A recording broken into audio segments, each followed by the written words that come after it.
Hello दोस्तों, राधे राधे। कैसे हैं आप सब? आशा करती हूँ कि आप लोग स्वस्थ होंगे, मस्त होंगे। आज मैं आपके लिए बहुत ही प्यारा छठ पूजा का गीत लेके आई हूँ। बहुत सुंदर गीत है। फुल आवाज़ के साथ सुनिएगा। कमेंट बॉक्स में जय छठ मैया लिखना मत भूलिएगा। तो आइए सुनते हैं।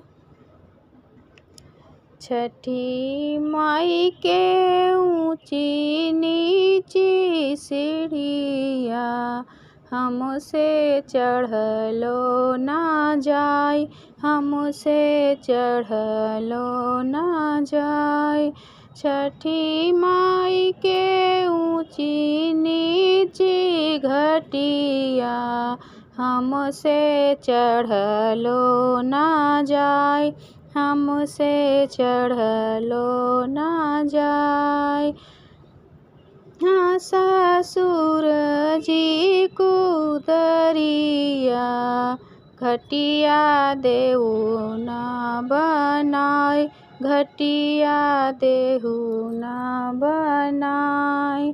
लिहिना ससुर जी कुदरिया, घटिया दिही ना बनाए, घटिया दियो ना बनाए। छठी माई के ऊंची नीची घटिया, हमसे चढ़लो ना जाए, हमसे चढ़लो ना जाए। लिहिना जेठा जी कुदरिया, घटिया देई ना बनाए, घटिया देहु ना बनाए।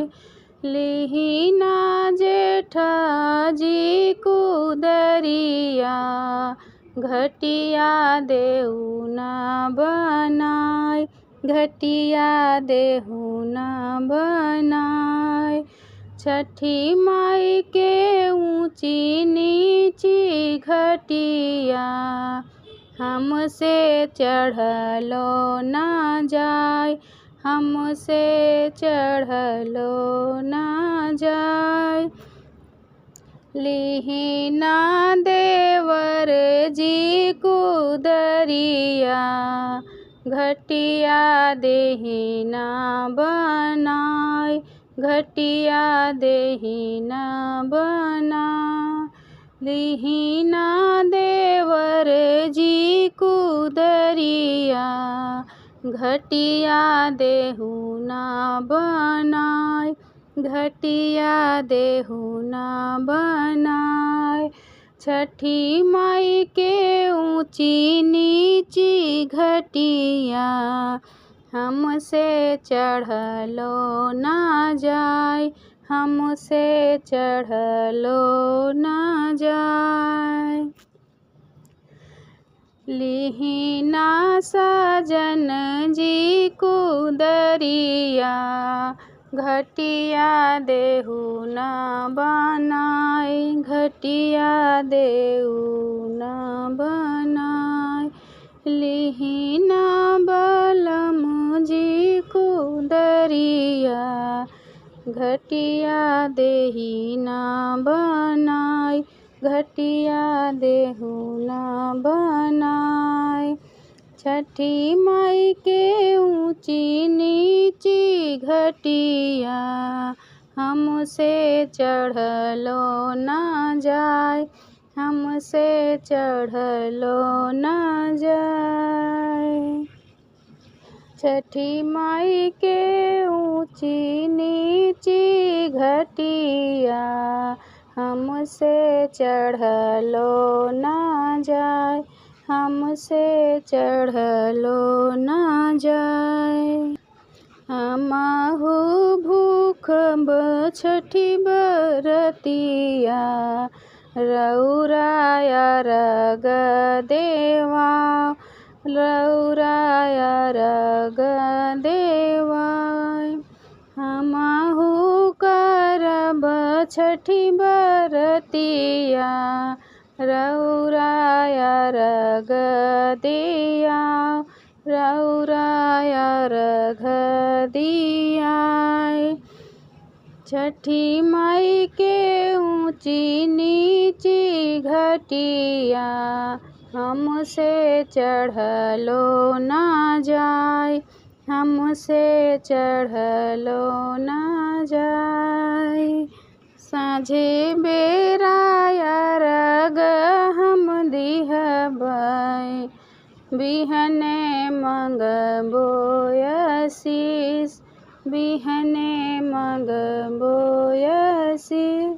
साँझे बेरा अरग देवायो, बिहने मंगबो आशीष, बिहने मंगबो आशीष। छठी माई के ऊँची नीची घटिया हमसे चललो ना जाय, हमसे चललो ना जाय। 5 पुत्र भिखी मंगबो, बेटिया मंगबो जरूर, बेटिया मंगबो जरूर।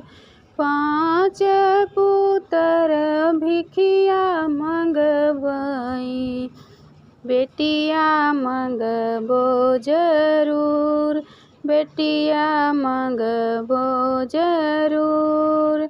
छठी माई के ऊँची नीची घटिया हमसे चढ़लो ना जाय, हमसे चढ़लो ना जाय। नैहर में भैया भतीजवा, ससुर में भरला भंडार, ससुर में भरला भंडार। नैहर में मंगबो भैया भतीजवा, ससुर में भरला भंडार, ससुर में भरला भंडार। छठी माई के ऊँची नीची घटिया हमसे चढ़लो ना जाय, हमसे चढ़लो ना जाय। जय छठ मैया की।